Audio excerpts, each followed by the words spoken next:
Hello, everyone. Very welcome to this webinar. We're just going to give it a few minutes as participants are starting to come in. But you're all very welcome, and thank you so much for joining us here today.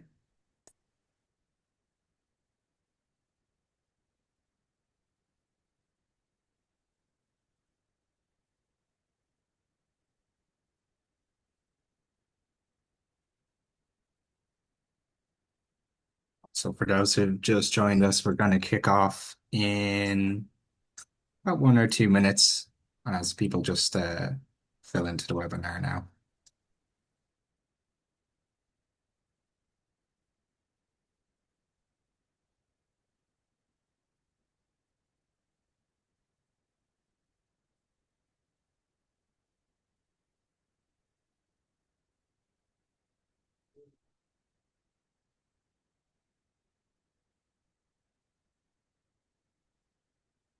Okay, so with that, I think as people are starting to come in, I can set the scene a little bit here.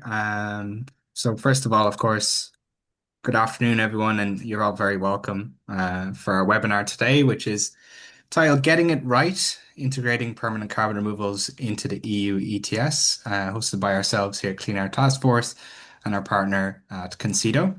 I'm Cody Rossi, and I'm Senior Policy Manager for Carbon Management at Clean Air Task Force, and I'll be moderating today's session. All in all, we have 90 minutes there together today. And we have a genuinely excellent group of panelists to help us work through one of the more consequential design debates in EU climate policy right now, and that is the integration of permanent carbon removals into the EU ETS. So let me start with why we're all here. Obviously, as we know, Europe is committed to climate neutrality and beyond that, to net negative emissions. Inside that commitment is that some emissions are not going to go away anytime soon. And we've already emitted too much up to the atmosphere. So ultimately, that's where carbon removals come in. To reach net zero and then go to below that to net negative, we need to balance these remaining tons by carbon removals. The ETS, the EU ETS, is and has been one of the principal means for which the European Union has reduced emissions. And carbon removals are now being discussed as a way to potentially resolve either the end game of the EU ETS through their integration, but also as a means of scaling up the nascent carbon dioxide removal sector. Given that carbon removals have to scale and dramatically from essentially a standing start today to hundreds of megatons a year within the next decade and a half, it will need demand, this sector. So ultimately, we need to start thinking about where this demand could come from. The EU ETS is one potential means of generating that demand, as it is the world's largest carbon market and compliance market, and it already puts a price on emitting. So the question now on the table is whether and how it should also drive the removal of carbon. So turning the block's central decarbonization engine into an engine for driving carbon removals as well. And this is genuinely uncharted territory, at least at this scale. The conversation has moved on now from whether carbon removal should be integrated at all to how integration may actually be done. And that's what we will discuss today. We have some indications of what carbon dioxide removals integration might look like. But before we do that, I just want to frame the debate a little bit because there's a lot happening in EU climate policy at the moment. This conversation does not exist in isolation. It intersects with the international credits debate, the 2040 target, the post-2030 ETS cap, the Industrial Decarbonization Bank, national targets reform, the Market Stability Reserve. Each of these could be a whole webinar in itself. But today we're going to really just focus on the practicalities and the possible policy options, which we now have more detail on about the integration of permanent carbon removals into the EU ETS. So with that, here's how we'll run today. Martin is going to go through a short presentation to set the scene on what these options really are and some of the policy and design questions there. And that will set us up for a panel discussion where we'll have Francesca Battersby, who's policy lead at Carbon Gap, Amélie Laurent, policy advisor for carbon accounting at Bologna, and Elizabeth Harding, policy manager at the Negative Emissions Platform. We're going to really be going into the policy implications and design considerations of this integration debate. And after that, we'll have 20 minutes, so plenty of time for your questions. So please drop them into the Q&A box as they occur to you. So with that, Martin, I'm going to pass it over to you for your presentation. Excellent. Thanks a lot, Cody. And hello, everybody. I'm Martin, and a senior analyst at the climate think tank CONCITO, which have been doing this work with the Clean Air Task Force. And just quickly also to mention that we did this report back in December 2024 on this specific question around how to integrate permanent carbon removals into the ETS, but it's also part of this broader project with Clean Air Task Force, where we have also, for example, analyzed the accounting of non-permanent carbon capture and utilization in the ETS. And we also have a forthcoming report. We know many people in the call are also following the international credits discussion quite a lot. So we have a forthcoming report on that topic, looking into how centralized purchasing of those international credits can look like. So just a little appetizer for the ones in this space. But now to dig into the topic of today, permanent carbon removals. Cody have already brilliantly kind of elaborated on the big elements. So I will elaborate a bit more on what we are hearing the European Commission are thinking about doing. And I know many on the call are also quite deep into the debate. So I will start out by presenting it very wisely so we have the same frame, and then we will go into the details. On a recent high-level roundtable, the European Commission presented their kind of objectives of this whole integration of domestic permanent carbon removals into the EU ETS. And what the Commission are saying is that it needs to compensate for the residual hard-to-abate emissions. This is also stated in the European climate law. And the European Commission has also started out this framing that it will create an extra emission space within the European emission trading system. And then at the same time, the Commission also see it as a possible demand driver to kickstart and scale up the permanent carbon removal sector. So those are the objectives which the Commission have defined with this whole exercise. And what we then know is that they are looking into three broad policy options, which each have modalities, a lot of different modalities.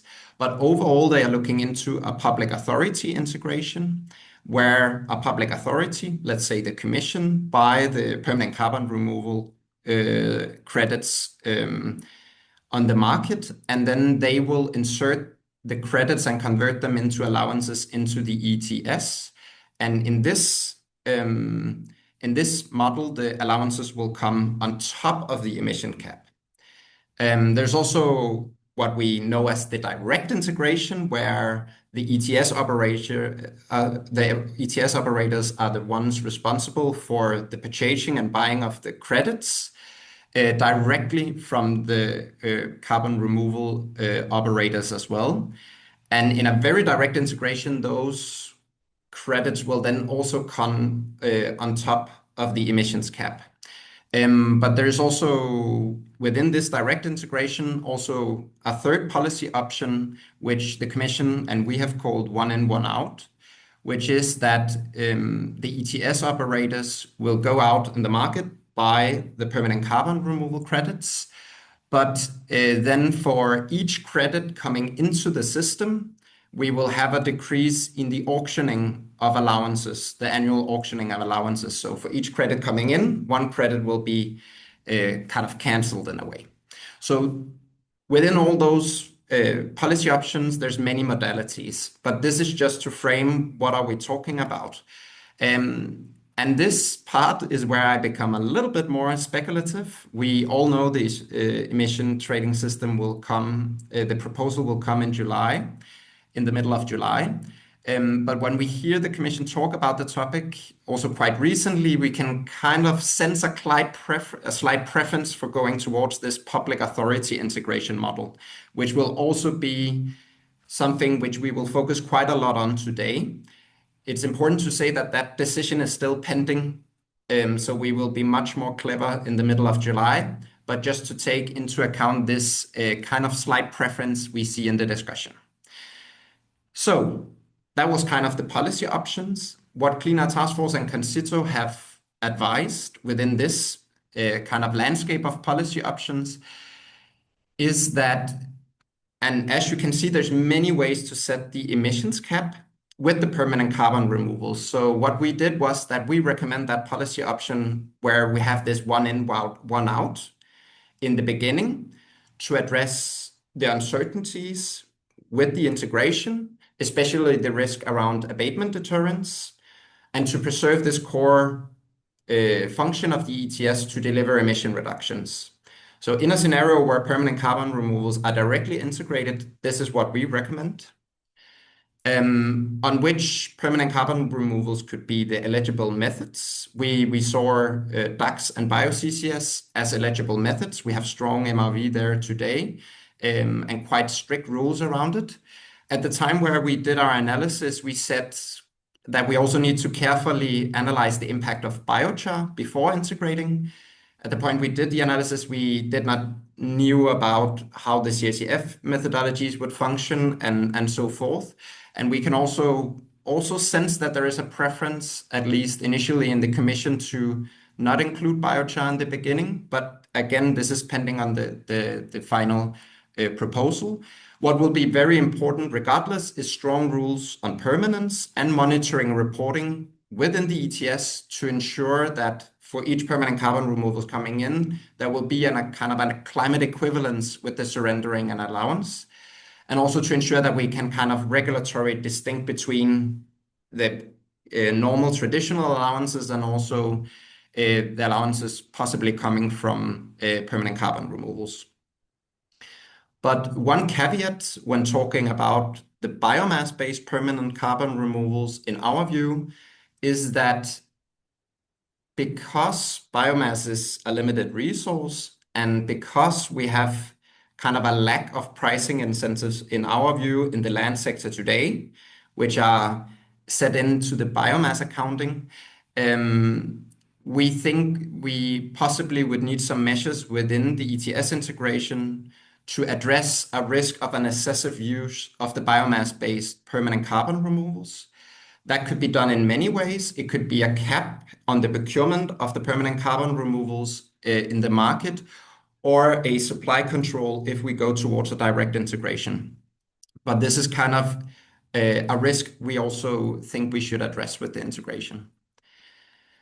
Then on the public authority integration, which the Commission are leaning towards, in our view, this public authority could be delegated some of the functions to address those risk and complexities I just mentioned. But for us, it's just very important that this public authority will only be as good as its mandate. So we need a clear and rule-based mandate. For example, rules on acquisition of a portfolio of permanent carbon removals.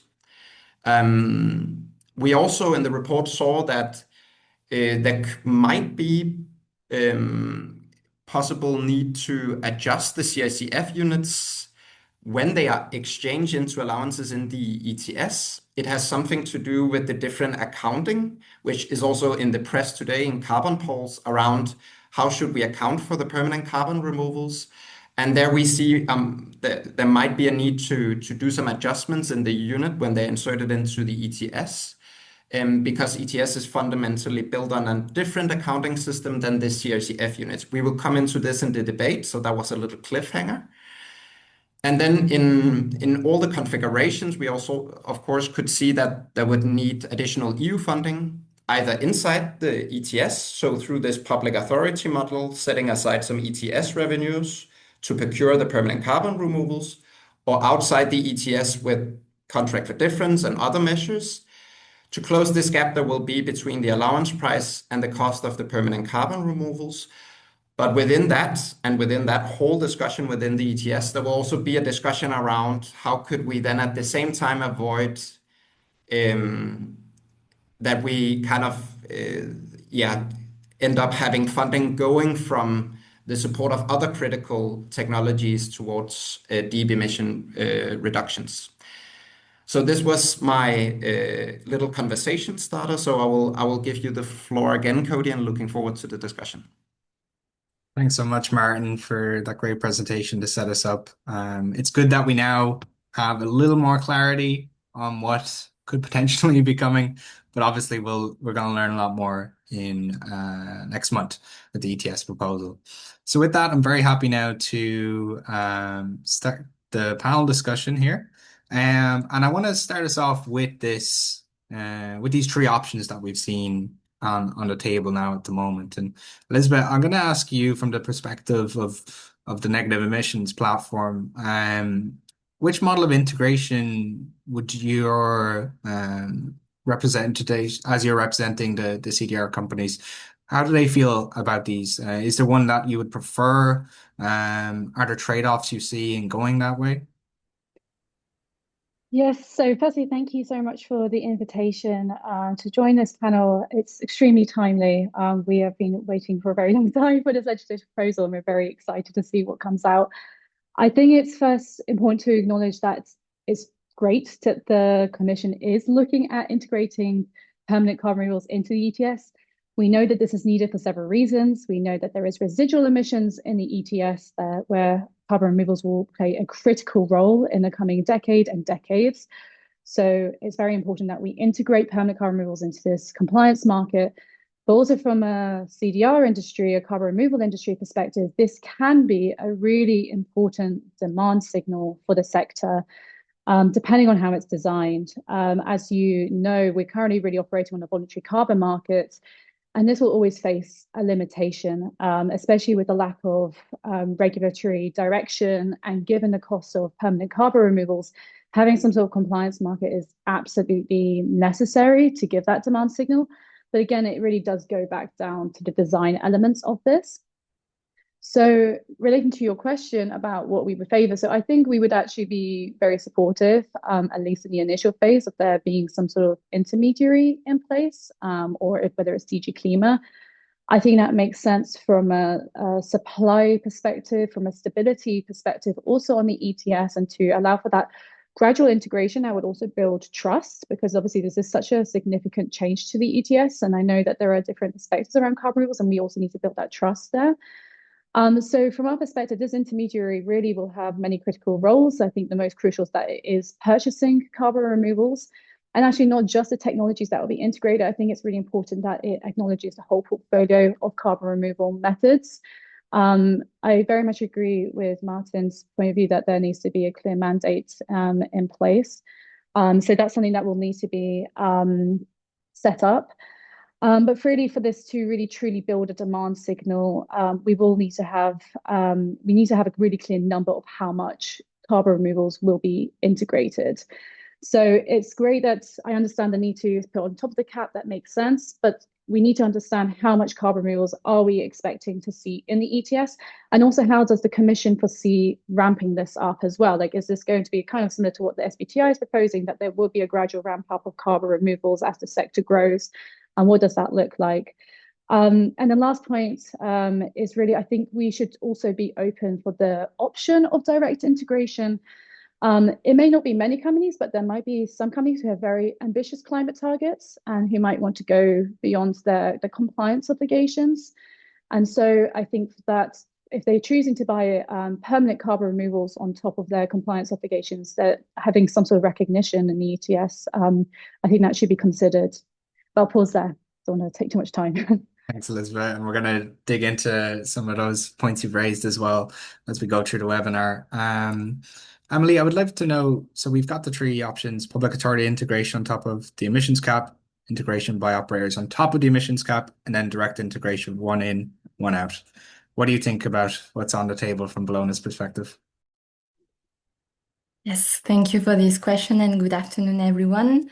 The clock is ticking now as we wait 15 more days before the proposal comes out and before all of our questions are partly answered. So as Bellona, we have always advocated for an indirect interaction between removers and the ETS. And in that sense, an interaction with the public authority would make sense. This authority would act as a filter to make sure that CDR credits meet strict quality criteria, to make sure that there is a centralizing oversight.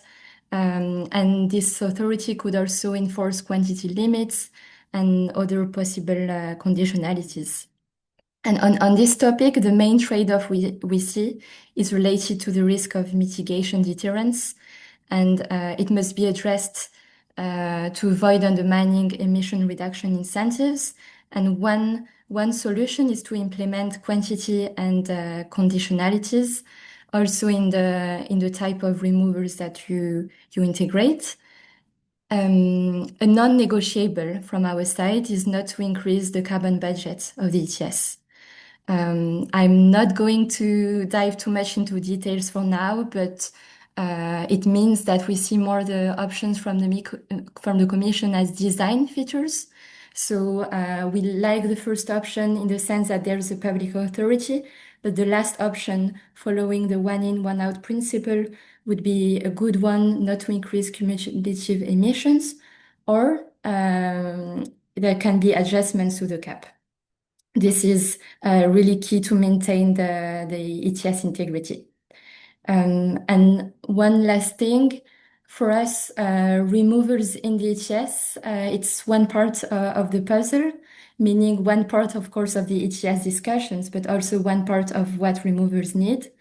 So in parallel to all of this, we also need policy development, really continue the CRCF work, to have strong certification criteria and to be able to test them and see if they work.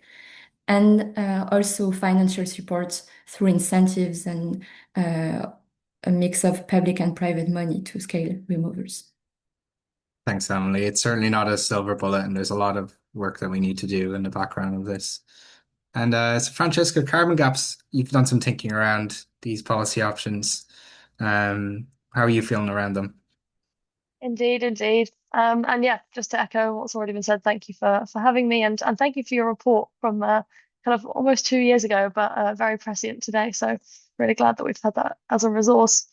I won't add too much. I think there's clear advantages to this public authority approach. I think clearly, CDR remains a nascent sector, and I think there's an argument that in an ideal world, the CDR market would be itself much more advanced before we look at this integration. But I think that's not the reality, and we have to kind of put the cart before the horse to some extent to make this work. So the goal of this integration, I think, in the early stages is about creating kind of that early demand signal, creating that market infrastructure, but crucially preserving the integrity of the ETS. And so I think that kind of necessitates more intervention, more potentially separation between the CDR market and kind of the covered entities, as it were.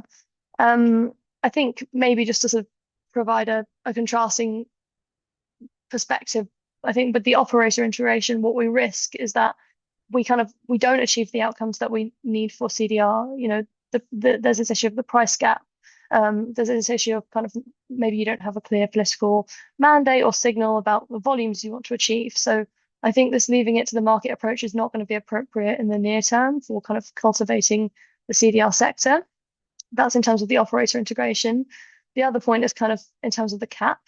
And I think of those three options that Martin laid out, the public authority combined with the below the cap approach has not been kind of shortlisted by the Commission. So that's something we'd really like to see, because again, going back to this point about the CDR market being nascent, this is not the right time to kind of use CDR to modify the cap. It's about cultivating the sector at the early stage. So yeah, very supportive of the public authority model, and kind of maintaining the cap and the ETS integrity as much as possible in the early phases of this market. I think we can come back to the cap, but I think there may be a value in transitioning or thinking about a long-term transition of how this market works towards a kind of more market-led model where covered entities and CDR suppliers come into more direct contact. But yeah, I think really seeing this as the early phase and something that we need to build trust with, like Elizabeth said, is super important. For sure. And I think with that, we can start maybe honing in a little bit more now into the details, implementing this. So one of the the main concerns with integration has been that we mess up something that we finally got working right, which is the ETS. And you mentioned there, Francesca, as well, around CDR being used as a flexibility when we really don't have much of a CDR sector in terms of volumes at the moment at scale here in Europe. So with that, I would like to just to bring in Amelie, and I want to maybe ask a little bit around what safeguards you think are needed here to maintain the ETS ambition. What are the things when we need to be kind of worried about and the policymakers need to be thinking around mitigating? Yes, so now finally time to dive into details and talk about the cap. The first safeguard that we see is so you have two options. If you have several options, but two options can be identified. Either you integrate removers within the cap, and in that case, we think that we should follow the principle one in, one out, meaning if you integrate one removal unit, you must take out of the system one EU allowance. And it's really important to avoid increasing the total carbon budget. Second option, if removers are added above the cap, then in our view, we should readjust the linear reduction factor and make it more ambitious. It really matters because adjusting the cap or following the one in, one out principle ensures that removers actually contribute to reducing emissions. The second safeguard is quality. So on this, we have a quite clear position of having only truly permanent removers with geological storage and exclude methods with temporary storage. We also need quantity limits, so one quantity overall quantity limit for the CDR methods, but also a strict cap on BioCCS due to the pressure on biomass and the carbon payback period. Which brings us to the fourth safeguard in a way to address biomass rules. So in the current overall climate and energy framework, biogenic emissions are zero rated, and we think we should reassess this assumption. So currently emissions associated with the use of biomass, they are recorded in the LULUCF sector and not where biomass is consumed in the energy sector, which means that biogenic emissions are considered to be zero rated and carbon neutral. And on this, we need to make sure that emissions are transparently reported and discounted only when there is a robust life cycle analysis, which confirms that we have climate neutrality and net negativity, and that all criteria were taken into account, including land use change, for example. We also need to take into account the carbon payback period. It's also called the carbon debt. And if we can make a comparison with our own debts that we can have as citizens, so when assessing the finances of someone, we would not ignore their outstanding loan that they already have. Same here, we shouldn't ignore the biomass carbon debt when integrating BioCCS in the ETS. And what matters is timing and the net balance. And yeah. A third thing, and it summarized everything, but it's important to address disincentives and to really make sure that sustainable biomass is used. It's certainly a complicated subject, but I like the way you introduced that analogy there on the debt. It makes it a lot easier to understand. Francesca, on the cap issue, I want to hone in just a little bit on that. Do you think it matters as much as people make out this one in, one out? Or is it maybe, given the current, all of the changes that are going to be happening with the LRF and these flexibilities, does it really matter? It's a good question. I mean, I think that I think you rightly point out that, the framing the climate law is that CDR is going to be this additional source of flexibility. I mean, of course, Meta, I think, has laid out on the 12th of May that this point around addressing residual emissions is also in the mix. But I think the primary framing that we have seen is that CDRs will kind of be potentially a source of breathing space and flexibility to the ETS, which is definitely, not the core purpose of what CDRs need to do in the ETS. So caution is for sure required. And viewing this in the context of this wider package of flexibilities that are already being brought into the ETS, I think there needs to be a kind of a longer term view. I think a particular sticking point is that the idea of kind of auctioning or running additional auctions to kind of generate additional allowances is going to form part of that financing picture. And without that, you're kind of competing with an existing pool of revenues to fund CDR. So it's about whether you can kind of fight for those additional sources of funds that can be part of that CDR picture. I think that will come into play. But yeah, absolutely. I think it matters. I think it matters from a signaling perspective, because the core role of CDRs is about delivering a net zero EU industry, and that's really the long-term game. Thanks, Francesca. Yeah, for sure. I think it's hard to lose when we're so focused on this near term. It's sometimes hard to understand where we're actually going to end up at the end. Elizabeth, I'm wondering from the perspective of the CDR sector, given that there's a lot of concerns around the role of removals in the ETS and undermining the ETS. I mean, how would the CDR sector maybe assuage some of those concerns? Are you thinking around, any design considerations that the sector supports, any safeguards the sector supports, and how are you communicating that? Yeah, so I think the first point, which might sound really obvious, especially I think we're all in agreement, at least in the theory of this, it's really that only permanent carbon removal should be integrated. I think this is something I know it sounds obvious, but the thing is this file is going to get very political. And I'm hearing rumblings of other institutions or MEPs that are interested in putting temporary carbon removals into this. And I think this is very important from a climate standpoint. Then when we're talking about ETS, we're talking about fossil emissions. This is emissions that are in the atmosphere for centuries to millennia. And so it's only right that we're compensating that CO2 by removing it for a similar time frame. So I think that's a really important safeguard that we do need to maintain in the final agreement. If we're talking about an agriculture ETS, that's a whole different discussion. But in this context, because it's fossil emissions, I think it's really relevant. We're talking about permanent removals. I think I think the whole cab design, that is a really important aspect of that. I think maintaining the cab, this is something which others have also said and we agree with, is that we do need to maintain the cab in this initial phase. I think that it's very important that ETS has review clauses that come maybe 5-10 years after CDR has been integrated into the ETS. We review and whether there needs to be maybe a direct integration and whether that's more appropriate. In terms of what you were saying about some of the concerns that have been raised, I think, and we'll be going into this in more detail later. I know that one of the key sticking points when we've engaged with policymakers, but also the hard to abate industry, is really the cost of carbon removals. How do we justify this when we have an energy crisis and just a general cost of living crisis and public funding being limited?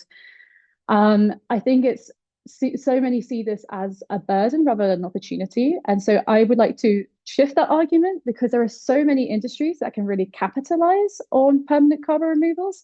There are many that can actually just embed it in their business models.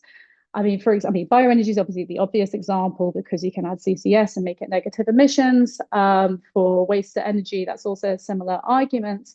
But there are many others as well that could benefit from the actual integrating it into their business models. I think for them to see this as opportunity rather than the cost can be really beneficial. And I think it's the same for the member states side as well, because obviously member states will have a critical role in seeing how this is defined and designed. Is that member states really can take advantage of building a CDR industry here. We're not talking about something which is not going to bring revenue and job creation. In fact, there are some studies that have demonstrated it could actually bring maybe up to 670,000 jobs by 2050. That is a considerable workforce. And so this is really also part of the narrative around building European competitiveness. And so I know we talk a lot about the climate angle, but I do think the industry angle is incredibly relevant considering the political reality of where we are right now. And that's part of the dialogue we have been using to engage with policymakers who have been concerned around this.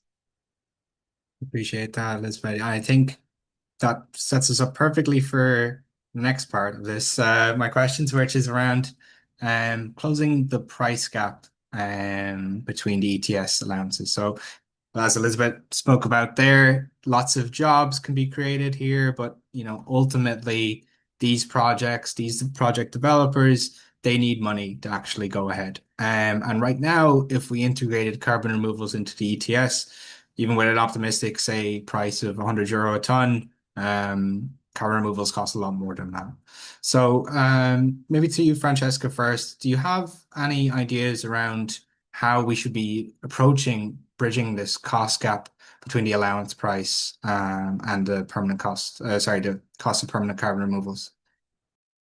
For sure. Also, apologies if there's background audio. Yeah, I think you summarized the problem well. Like, I think we can be very honest that ETS has not been designed as an instrument focused on complementing the price of carbon removals. That's not how it fundamentally works. And that long-term trajectory isn't necessarily expected to be directly compatible exactly with how much CDRs in Europe are trading at.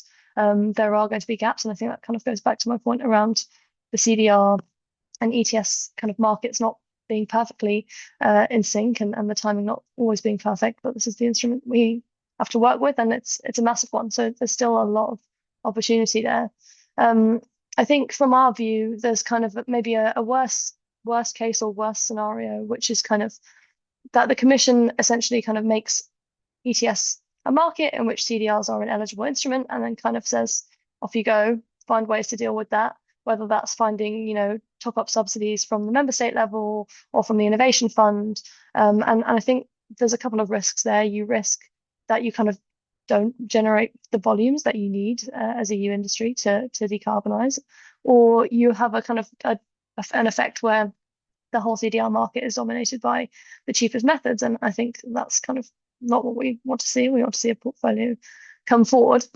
So at the other end of the spectrum, you maybe have a more coherent package of proposals and a more coherent sort of comprehensive mandate from the Commission, which is to fund CDR, create a market, address the price gaps through dedicated policies, and in doing so, deliver a certain amount of CDR to EU industry.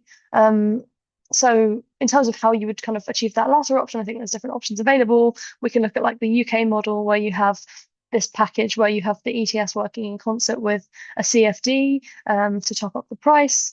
Maybe there's another route where you do it through the public authority. So perhaps the public authority has like this overarching mandate and funding envelope where it can go out and buy CDRs and sort of target a certain volume.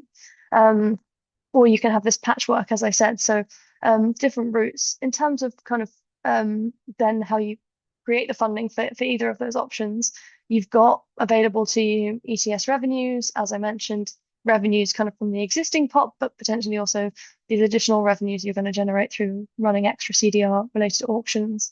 You've got member state revenues, and we know that that's going to be part of the picture from the leaks that we've seen from the review, that kind of better use of those revenues, and ideally targeting those more towards CDR as an eligible ETS instrument. But I think one more thing I'd like to point out is that it's not just about kind of funding. I think there's this also other thing, which is kind of how do you create an investable policy framework for CDR at large? How do you align state aid rules? How do you make sure CDRs have access to existing pots of money where otherwise they might be competing? And does this ETS integration create a moment where there's a mandate to go out and address those problems and those barriers? So yeah, we need to find funding, that's for sure. But yeah, going back to everything Elizabeth said, that funding is in service of a much wider opportunity. Yeah, it feels like we're doing one major thing here with the ETS integration potentially, but there are so many policy areas which CDR just is not present and not considered. Francesca mentioned their ETS revenues, and Emily, I know that Bologna has done some interesting work looking into the use of ETS revenues.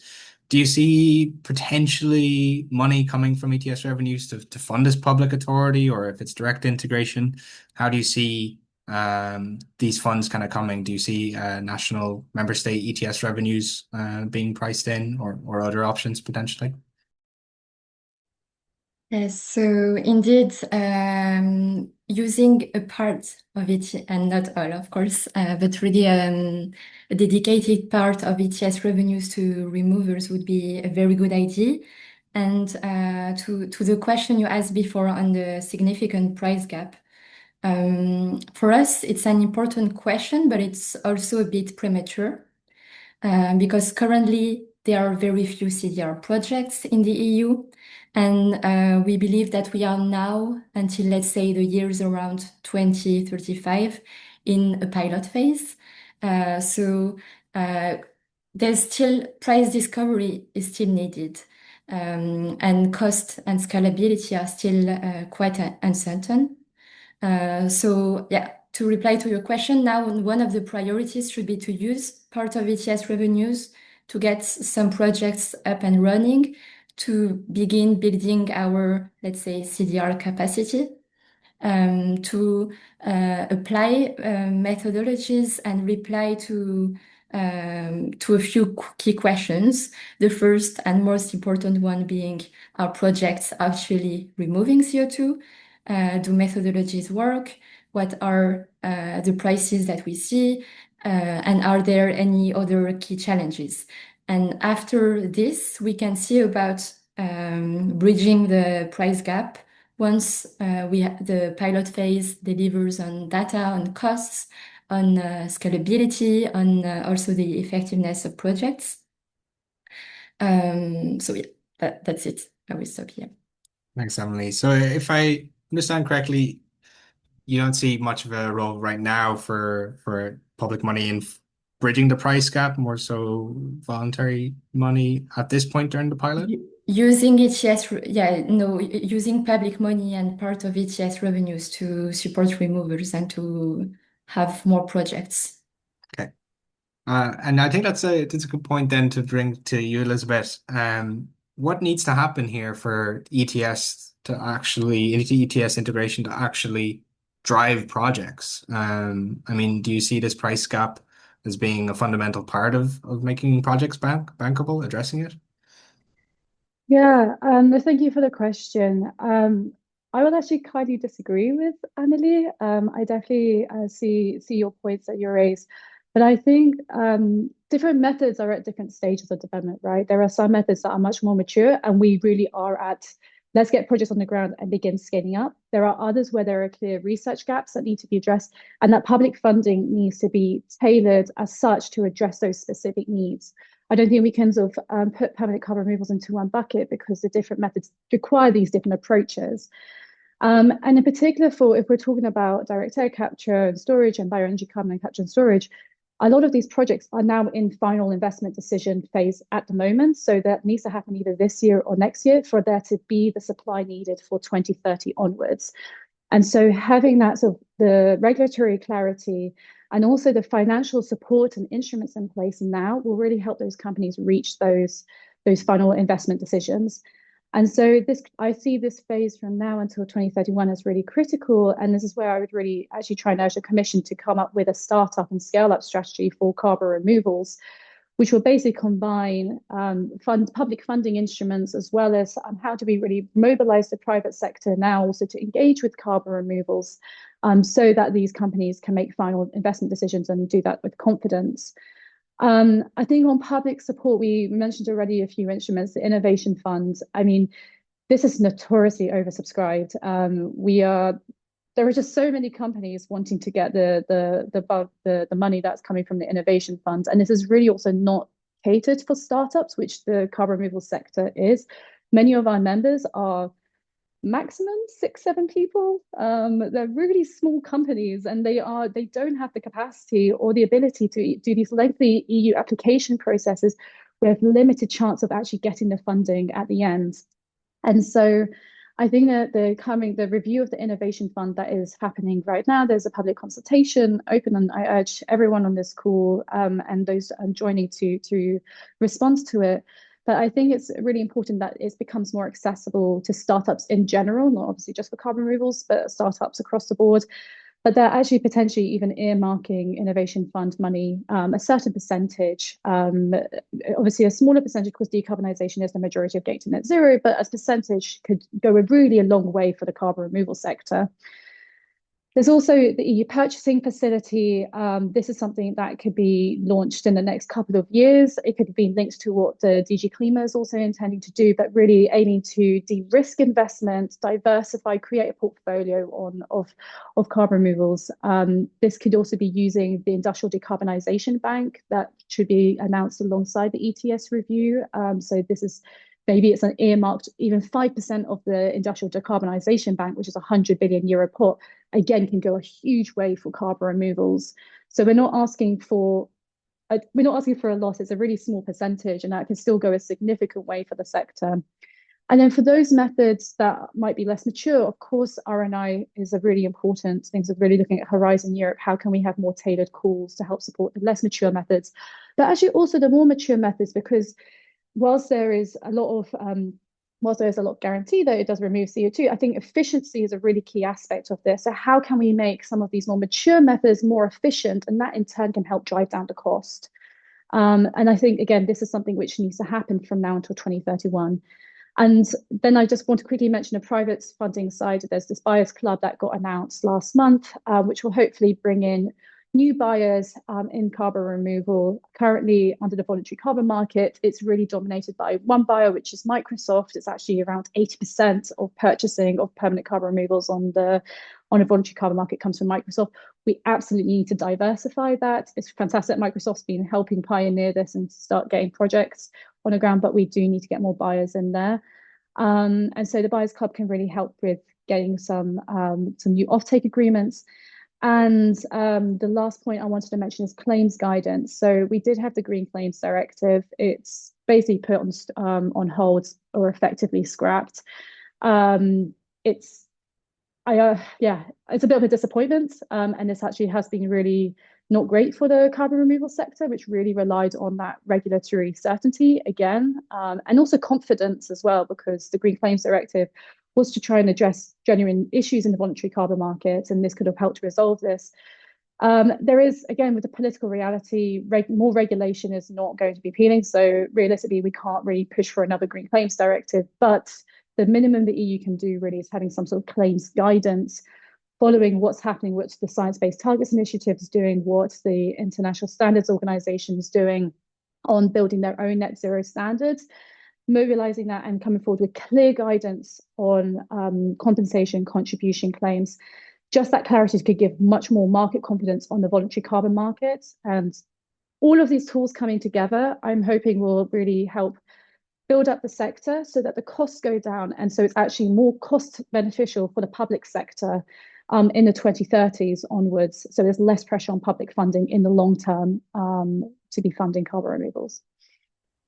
Thanks, I can Elizabeth. perhaps just quickly come in there, Cody, on the whole, just as an add-on on the very good reflections in the panel, on the whole ETS revenues question, and how much ETS revenues should be set aside for procuring permanent carbon removals.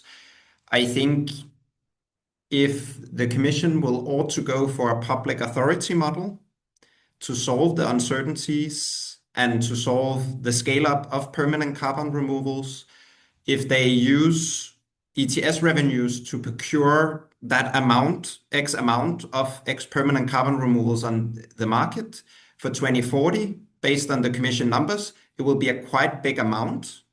And in that way, you will have the ETS revenues procuring all the need in the whole of Europe, which we think we need for the permanent carbon removals.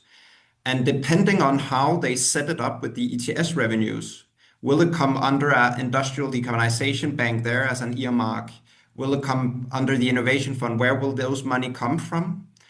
I think there is some possible clashes with also funding other technologies for rapid emission reductions. So I'm not saying that there should not be set aside some kind of ETS revenues. I'm saying we need to quite clearly look at what the Commission are proposing and then kind of assess, have there actually been having a quite big trade-off here where we are earmarking a lot of ETS revenues for permanent carbon removals, which we don't use for other purposes. So it was just to set aside, perhaps to explain a bit more our position in that space. Thanks, Martin. I think actually to build on that a little bit, and please any of the panelists, feel free to come in here if you have some thoughts on this. But thinking around this ETS revenues flowing from member states to the CDR sector, do you think there's potentially a political incentive for the member states to, push for and above the cap? So there's still that kind of ETS revenues being generated. There isn't that same trade-off then of foregoing ETS revenues by the one in, one out. If anyone wants to jump at that one. I think the answer is yes. I mean, I don't have much more to add on that. I think there's also an incentive to expand the set of methods that are eligible for use for compliance in the ETS to include cheaper methods. And Carbon Gap have argued against the inclusion of woodland in the UK ETS for that exact reason, that we don't want to see that competition happening between cheaper biogenic removals, as important as they are, and permanent sort of geologically stored ones. So I think, there will be a lot of risks of perverse incentives in this. And I think in some ways that's part of the mandate of the public authority to lay down what's appropriate and what's not mitigation deterrence effectively against all these competitions. It's going to be a very political file, as we've kind of already noted, and I think one of the big points of contention will likely be, what removals should be eligible. So we've already heard from all panelists, there is broad agreement here that, opening it up to temporary removals is not something we would prefer. But given that, there are varying degrees of confidence in different methods, of its permanence, of its measurability, from CCS-based methods to more open system methods, which are harder to verify and monitor, but still are promising. So, what removals should be eligible at this stage? Given that we're talking also about a public authority that was going to go out and procure, what should this portfolio be composed of? But primarily, what are we talking about actually coming into the system right now? And Elizabeth, maybe you have a view on that, given you've got a variety of technologies within your membership. Yeah, I think you might be disappointed in my answer, because I don't think we're actually not in a place that's our position to not really advocate for certain technologies inclusion or exclusion. We have this carbon removal certification framework, which with the intention of setting a standard of what is deemed as is quite high quality from the EU, and we know that this covers DACCS, specs, and biochar on the permanent carbon removal side. And when it comes to the ETS, obviously it's clear that the Commission is going to be looking at DACCS and BECCS. They've been quite transparent in that communication, and they've said that the reason why, the justification behind this is that the ETS is already grounded on the CCS directive. And so it's a bit more natural, or they see it's quite a natural fit to only focus on DACCS and BECCS. So our position is that really there needs to be a link with the CRCF. There needs to be a clear use case for that. And if the Commission wants to add extra criteria in terms of linking it to the ETS, that needs to be transparent in the legislative proposal. And this is really important so that other carbon removal methods understand this. I think otherwise, if they're just saying DACCS and BECCS without the actual transparent messaging behind why, this really is kind of quite damaging for the sector. As I said, like all of these technologies lack that demand signal and that legislative certainty. And so it just adds again to the lack of clarity. I think in any case, whatever is in the final agreement, there really needs to be a review clause, whether this is on a rolling basis or every 5 years or so, that the Commission reviews what technologies are included and excluded, and that this is updated as the science progresses. To be more, to go actually straight onto the subject of biochar, I can understand. I understand the concerns around integrating, but I also want everyone to potentially be open-minded for maybe some compromises if there is a potential for that. There are some interesting thoughts by some of our members as well on how to address some of the concerns around that if biochar were to be included, there could be a limited amount, so like some sort of cap in place, whether that's 20% of the portfolio would be on biochar, Or it could even be actually reviewing the methodology to some degree. So there's an even more conservative factor on quantifying the actual carbon removal from biochar. So there might be a way that I think it's good to be open-minded for potential compromise if there is a possibility on that. What I am concerned about, though, is the whole picking winners and losers and what that actually means on the broader climate framework, because we do know that we need a portfolio of carbon removal solutions. The ETS is the first big demand signal that we are seeing as a sector, and there are ramifications if there is no clear communication of where these other methods could fit in the broader climate framework. So we have this biochar methodology on the CRCF, but there is no use case for it. So we know that the CRCF can be used for the ETS, but there is no other clarity on how it can be used otherwise. And so I think the Commission needs to be absolutely clear and take it seriously about integrating different carbon removal methods across EU policy and not just climate policy. Biochar and enhanced rock weathering, which we might get a methodology for next year, they have promising co-benefits. They can really help in improving soil quality, water retention. They have other purposes beyond carbon removal. And I think we really need to make sure that we can integrate it, for example, into the agriculture policy, whether it's through eco schemes. Maybe down the line, there is an agri ETS. And I think that could be a really important avenue for that. And it goes back to the whole point of every single member state has a potential to deploy carbon removals. And I think it's in their interest to see what that potential is and how they can build an industry for that. And it's not going to be the same for each country, right? Austria is always my go-to example. I live in Austria right now, but literally there's no ocean. So they're not going to be deploying marine carbon removals anytime soon, right? But they have lots of sustainable biomass, which they can deploy back in biochar. For Malta, it's marine carbon removals. It's in their interest that they can build an industry. And also, I realize we're running out of time, so I don't want to take too much, but I would like to, at some point, cover member states' targets, because I think this could be an important avenue where we can talk about the portfolio approach in that context. Anyway, I'll pause there. Thanks, Elizabeth. I think you've hit so many of the points around the portfolio of removal methods and what should be eligible. So actually, I'm going to use my moderator's powers to move us actually to the question audience Q&A a little bit earlier, because we have so many good questions in here.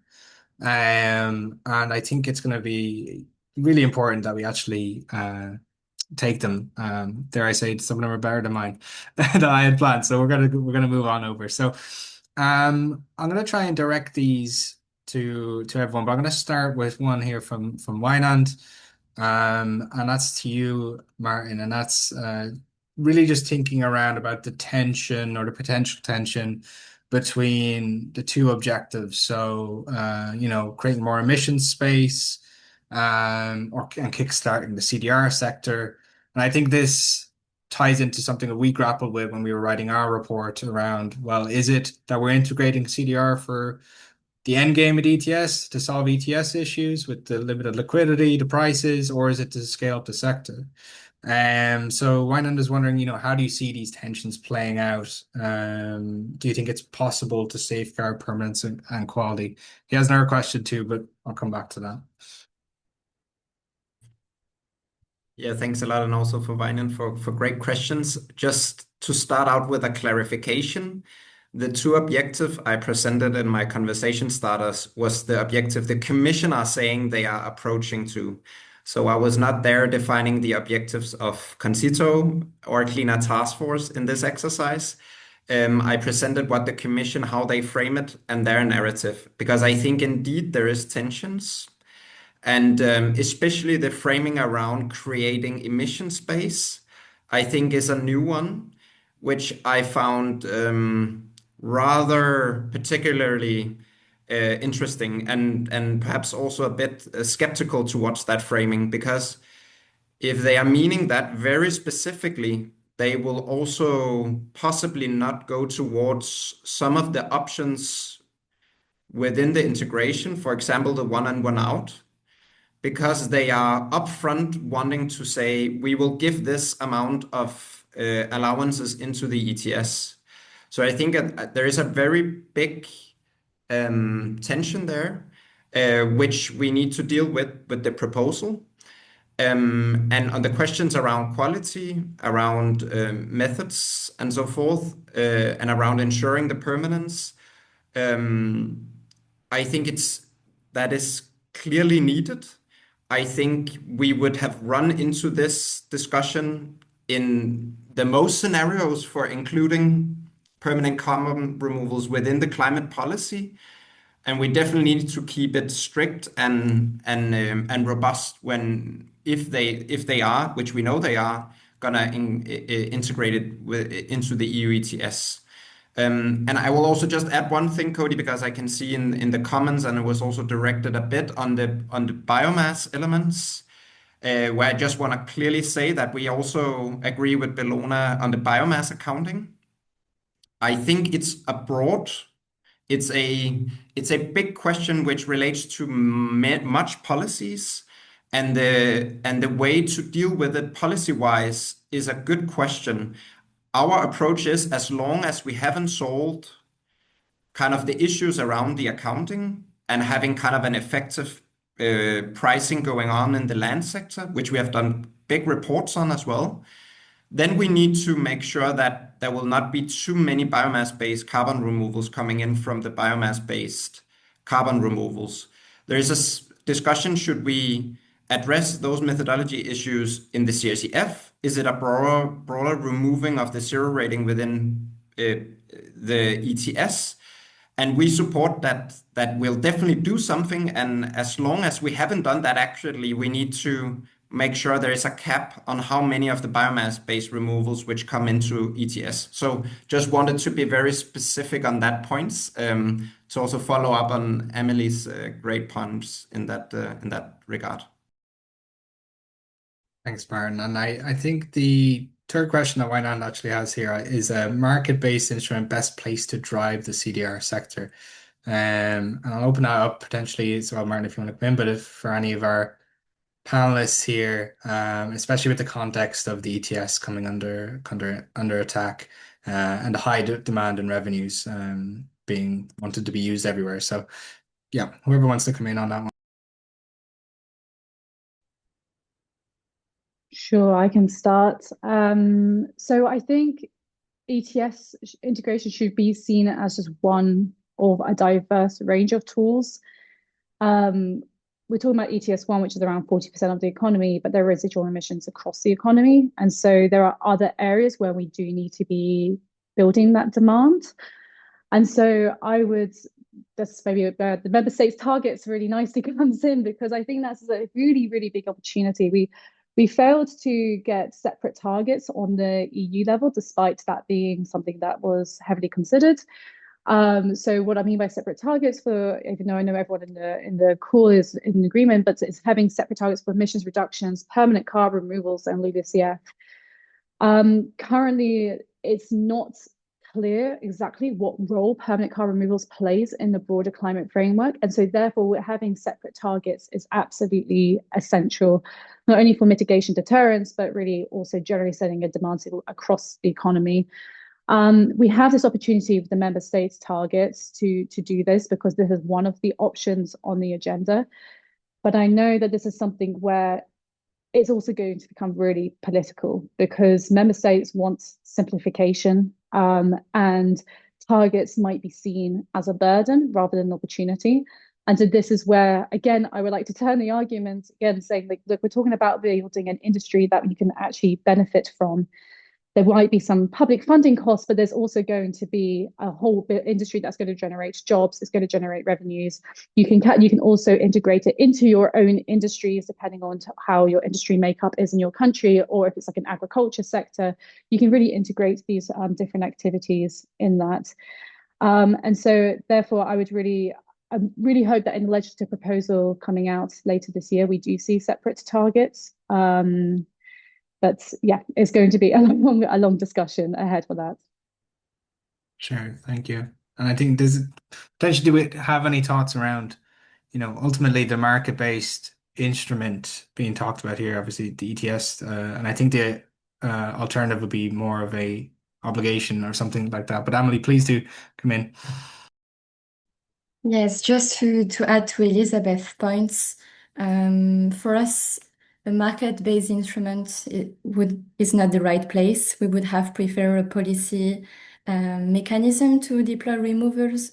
We have been also advocating for separate targets in the climate law negotiations, and more specifically for permanent removers for a limited target. And now we end up with removers interacting with the ETS. Also, to remind everyone that the review of the ETS was a bit broader on the interaction between removers and ETS, and in the end, now it's quite specific. I think the current context doesn't help, where we see that removers can be used as a flexibility and to create extra emission space. And I think part of our jobs as allies and supporters of climate measures is to remind the CDR wall, which means also reminding the limits in terms of how much can be realistically available, and how much is available also if we take into account the sustainability limits. So yes, making sure CDR is there, but as limited as possible, and to have clear conditionalities when interacting with the ETS, meaning, for example, and it hasn't been touched upon for now, but if you have an oversupply of EU allowances in the ETS, it doesn't make sense to have removers there. It can make sense to have them as a reserve in another part of the climate framework to count towards other pieces of our climate framework, but not in the ETS if we have already a lot of allowances and mitigation potential. Thank you, Emily, and thank you everyone for engaging with those questions. I want to move to a little bit more to a question here around how much does the central authorities, from Felix Gray, how much carbon removal does the central authority need to buy in this initial phase of ETS integration in order to keep the EU on track for net zero in 2050? And I might start with you, Francesca, there, if you have any thoughts on that. Well, Felix, I think you've written something about that recently, so you might have the answer to that question already. But yeah, look, I don't have a number off the top of my head. The ETS cap is in the. I don't think I'd be wrong in saying that traded volumes are in the billions of tons. Maybe no, maybe that's historical or cumulative, but certainly many times greater than the scale of CDR that needs to be procured over kind of the next phase. I think we need to think about what would be like an appropriate near-term amount, and then a sort of genuine long-term amount that would get us to kind of this net zero EU industry by 2040 that Martin has described before, and that will obviously increase. That will be eventually quite a large share of total ETS revenues and of total ETS traded volumes, and I think we need to sort of accept that. But that, you know, if we are looking at a net zero ETS, we will generate less and less revenues that go to member states, and that's going to be tricky. But we need to start small, and so we need to think about volumes that are in literally the tens of megatons, which we are not seeing at all in the EU right now. So yeah, I probably don't have much more to add on that. The EU has its own assessment of how much CDR it will need at large, and I think something else to consider is kind of, I guess, you know, ETS sectors are not the only sectors in the EU. I think it's already been mentioned in the school that will need CDR. But since the ETS has kind of been positioned as this central instrument for funding CDR, do those sectors need to carry an extra burden? I don't necessarily think that they do, and I think there should probably be other instruments across, you know, the waste sector, the agriculture sector, thinking about how those sectors should also address their hard to abate emissions. But yeah, thinking about what appropriate share of ETS in terms of contributing hard to abate emissions to the EU economy should define what volumes of CDR are needed. Sure, and I think, you know, an interesting element of this is, well, how much money do we actually really have available, given the cost as well of permanent CDR? I mean, that's going to be really interesting to see just how much money is going to go to this public authority. But I do want to kind of move to something that we didn't cover in the panel discussion so far, and that is it's tackled here by this question from Sophia Getzi, and it's, what's your view on whether these removals integrated need to be certified by the CRCF? And she talks a little bit about here the risks of the current CRCF methodologies, potentially certifying activities that can increase emissions into the atmosphere rather than removing any.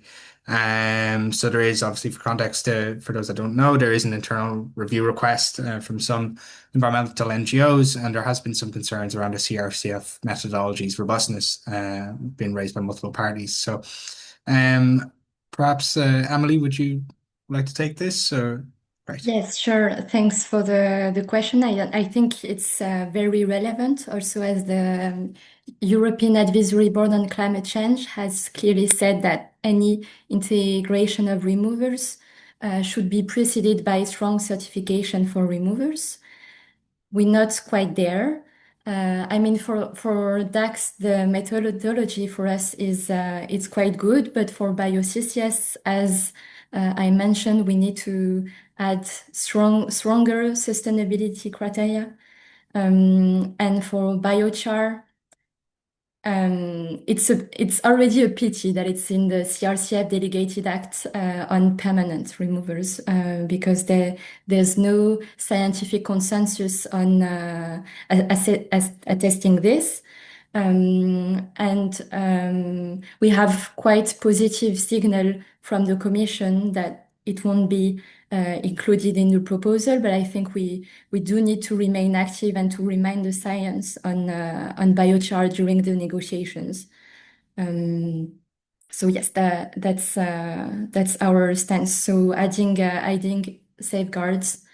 And also what I wanted to add on the point of Elizabeth on the review clause, it will be important that it's really based on clear and strict criteria as we will have more and more removal technologies, and the quality should always precede the price. And if we make it all about cost effectiveness, we risk having a race to the bottom that we should avoid, especially with the current context.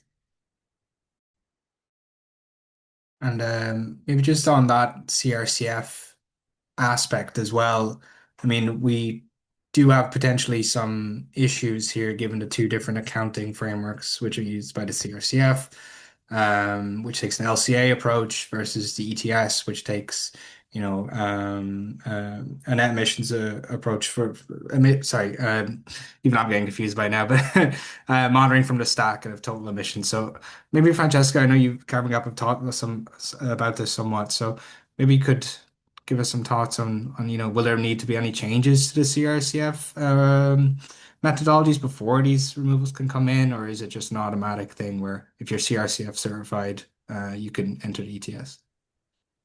Yes, I think it's a very relevant question. I think we're interested to see if this is a question that's kind of part of the primary discussions or something that kind of evolves over the coming years. I think also with a lot of these discussions noting that we're looking at ETS integration most likely starting after 2031. So CRCF would likely go through rounds of review before then.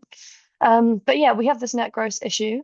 I think, yeah, as you've said, that there's clashing accounting logics, and basically what you have is a potential kind of double exposure of certain CDR projects because they might risk kind of having certain emissions in their project being priced under the ETS, but then also effectively priced in the CRCF, because if you deduct an emission, that's effectively pricing it because it kind of counts against your creditable volume.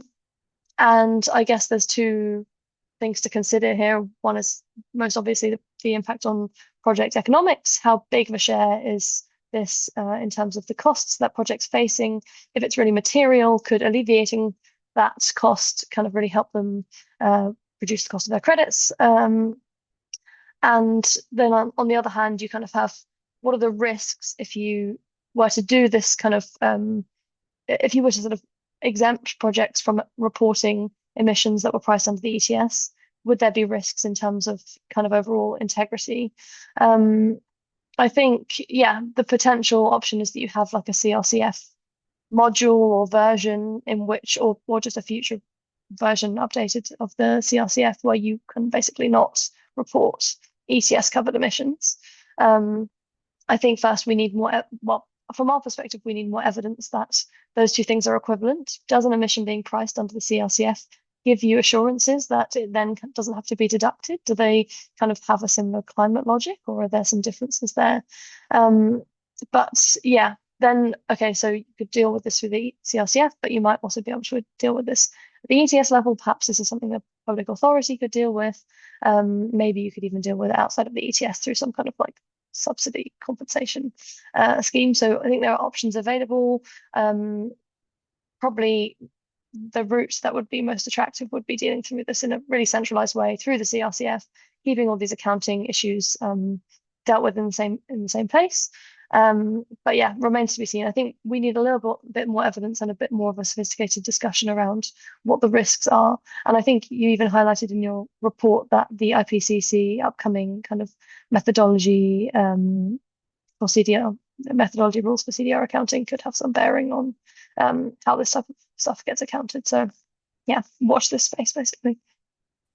Thanks for I can explaining perhaps that. just add on top of Francesca's brilliant overview that I think it's also, in a broader sense, a good example of some of the problems we have when we don't define upfront the use cases of the CRCF units. We run into these problems. So I'm not going to comment specifically on what to do or not, but it's a quite clear example that if you don't define upfront what the CRCF unit should be used for example, coming into a gross accounting market as the current ETS is, then you can have those a little bit weird scenarios, which we're in now, where the CRCF are using another accounting method than you usually do under the ETS.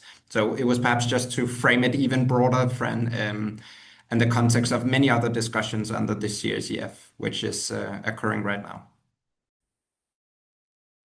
Yeah, maybe just to add more, not on the content side, but more just on the process side, because obviously the CRCF was initially came about for voluntary purposes, at least that's what they called it. It was a voluntary carbon removal framework. And we do have several reviews coming up, including on the ETS in terms of additional legislation, where a lot of the concerns raised, maybe on biomass sourcing, for example, could be addressed.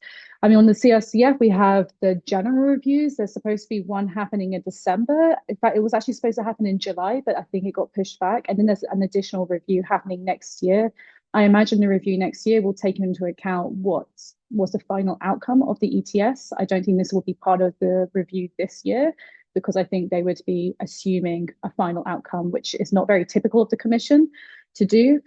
And then the second thing is that the methodology, I believe, I would need to look back on the regulation, but I believe they anyway have to be reviewed every 5 years. So that means we're looking at 2030 anyway for the next review of these methodologies, which I think would fit nicely anyway into making sure that they are fit for ETS integration as well.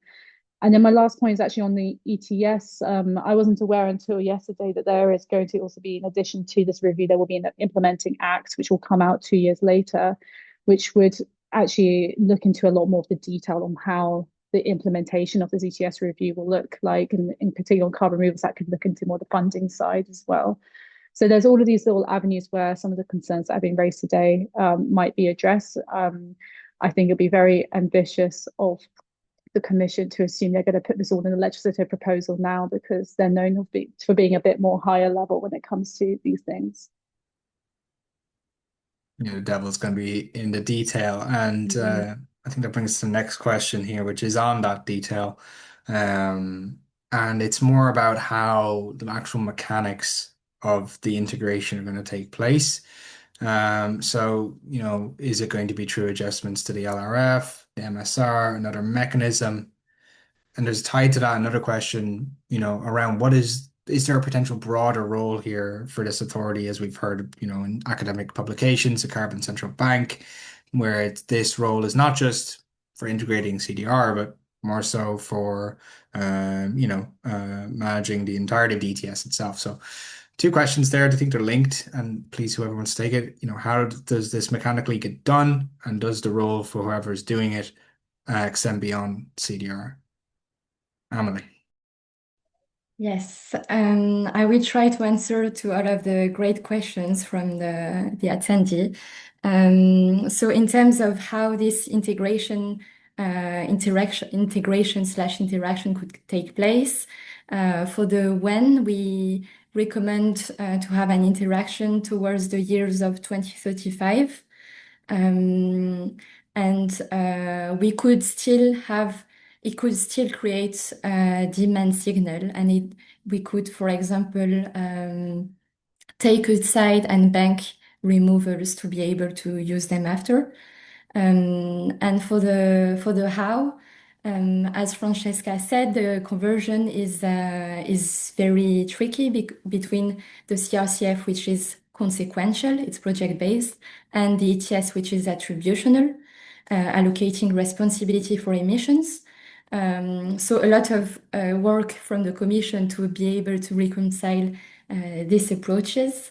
But what I want to add here is that there is no, the carbon cycle modeling has shown that there is, we cannot assume an equivalence between 1 ton of CO2 removed and 1 ton of CO2 reduced. So yeah, and it's even less straightforward for BioCCS, where you need to, as I explained, repay the carbon debt. So we may need here to purchase a bit more removers, so more than 1 ton of removers, to be able to convert into 1 EU allowances that could be injected in the ETS under certain conditions. And that would be one of the role of the public authority. In terms of its mandate, I think it's quite important that we have a clear one where we avoid co-decision by all institutions every time this public authority wants to take something. Yes, also making sure that I want to insist again on this, but for the how it can be done, either you adjust the LRF or you follow the one, if you understand correctly, more than one removal in and one allowance out. So that's the way. Yes. Thanks, Emily. Anyone else want to come in? Francesca? I would love to come in. I have no idea how to put my hand up. So Emily, you featured me there. Yeah, I think that also those are both really good questions and like very important questions. I think in both cases, like we heard Meta Quinn say on the 12th of May that we need a prudent integration that limits mitigation deterrence, and I think that that is absolutely true.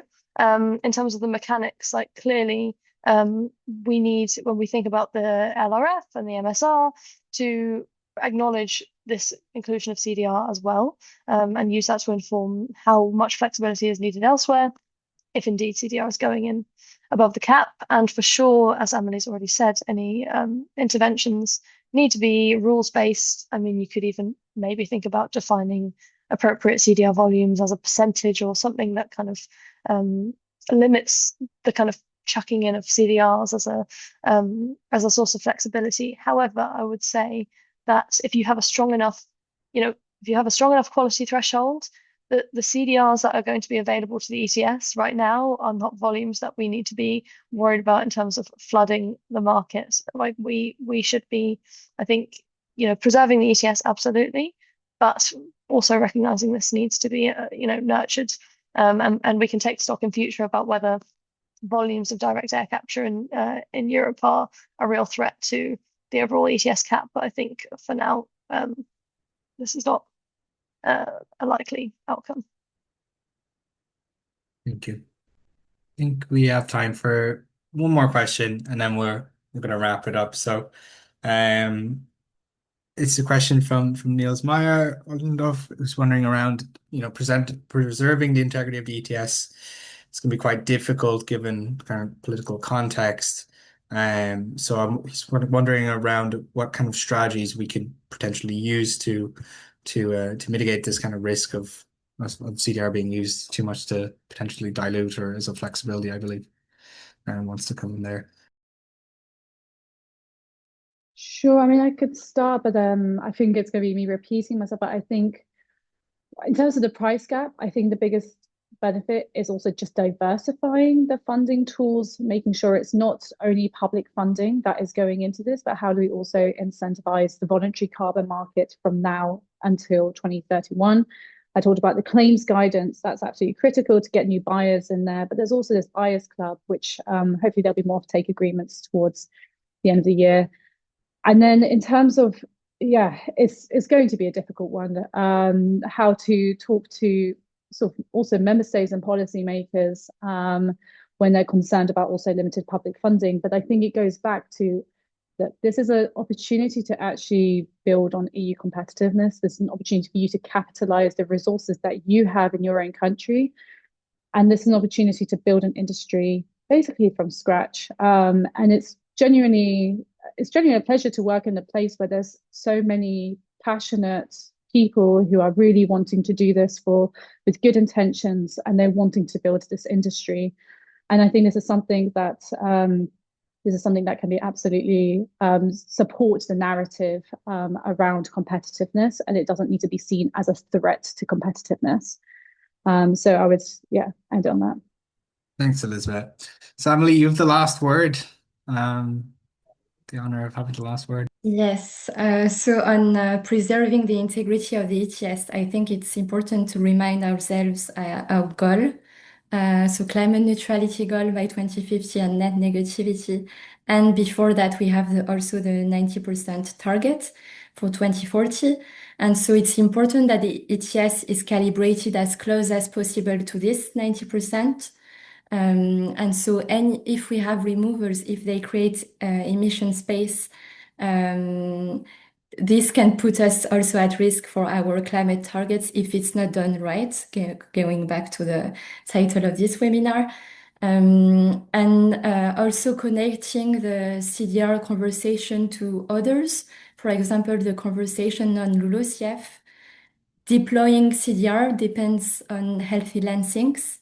And currently we see that there are a lot of threats to have strong LULUCF management practices and a LULUCF target that will allow us to be on track for our climate objective.